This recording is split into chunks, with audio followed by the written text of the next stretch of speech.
आना पवन कुमार हमारे हर कीर्तन में, आना पवन कुमार हमारे हर कीर्तन में, कीर्तन में कीर्तन में कीर्तन में कीर्तन में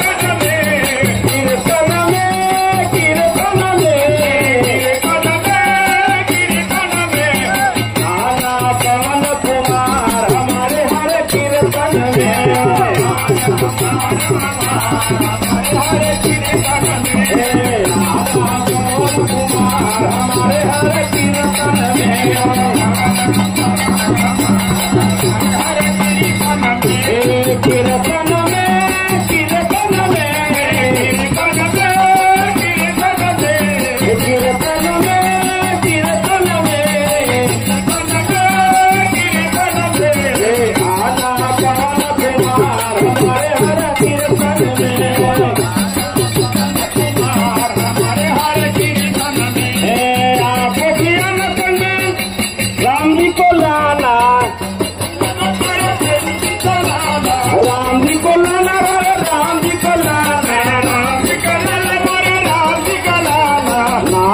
जनक दुलार हमारे हर कीर्तन में,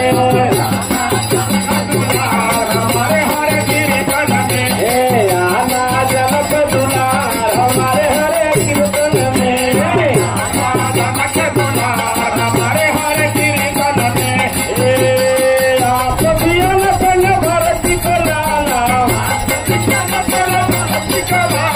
भरती को लाना सन लक्ष्मण को लाना,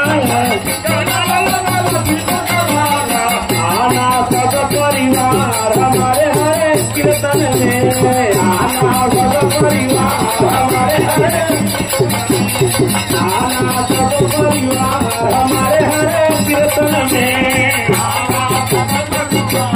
हमारे हरे कीर्तन में आप पियन संग शंकर जी को लाना, शंकर जी को लाना संग लाभ को लाना,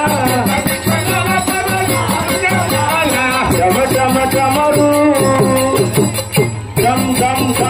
डम डम डम डम डम डम डम टमक टमक टमक टमक टमक टमक टमक टमक टम टम डम डम डम डम डम डम डम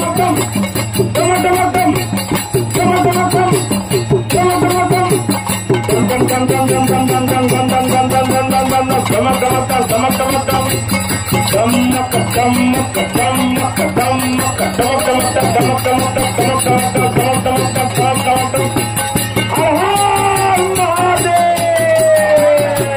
भोले बाबा का डमरू बाजेला, नारद का बीड़ा बाजेला, कैसे बाजेला चमक चमक चमक चमक चमक चमक चमक चमक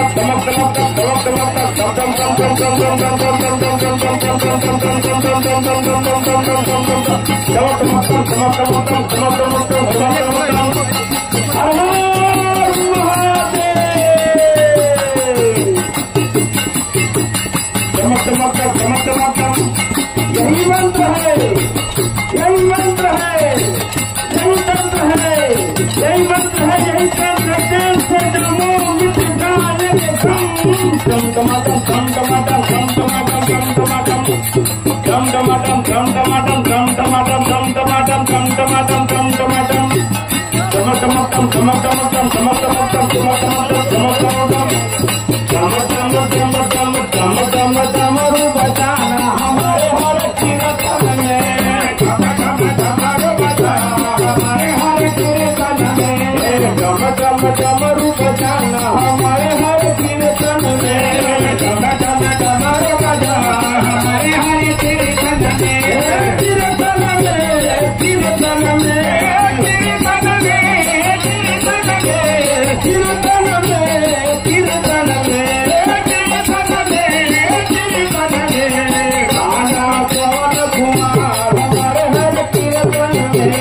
आना पवन कुमार हमारे हर कीर्तन में, आना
बाबा